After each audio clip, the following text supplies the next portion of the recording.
ভিডিওটা যদি ভালো লাগে অবশ্যই লাইক কমেন্ট এবং শেয়ার করবে। আর সাবস্ক্রাইব করতে কিন্তু ভুলবে না। ততক্ষণ আমি এই যে বাড়ি এসে গাছ পাকা আমের টেস্ট এটা খেতে থাকি আর তোমরা ভিডিওটা দেখতে থাকো। মর্নিং বন্ধুরা, বিকিল লাইফস্টাইলে সকলকে স্বাগত। তো প্রত্যেকদিন সকালে কাজের ভিডিও ছাড়তাম, সাইডের ভিডিও যেখানে আমি কাজ করতাম। তো কালকে বাড়িতে এসেছি। আজকে সকালবেলার প্রথম ডিউটি।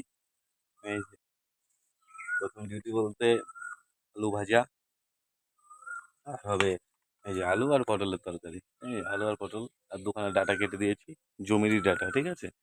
এর ভাত অলরেডি হয়ে গেছে, তেলও দেওয়া হয়ে গেছে, এই যে উনুন জ্বলছে, অবস্থা দেখো। এই আলু ভাজা হবে আর এই একটা তরকারি, কোনো মশলা ছাড়া, শুধু আদা আর কাঁচা লঙ্কা জিরে দিয়ে ব্যাস। ধরো আলু ভাজা রেডি হয়ে গেছে। ওকে, এবার আলু পটলের তরকারিটা করব।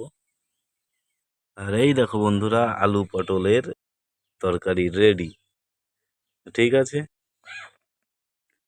কেমন লাগলো ভিডিওটা?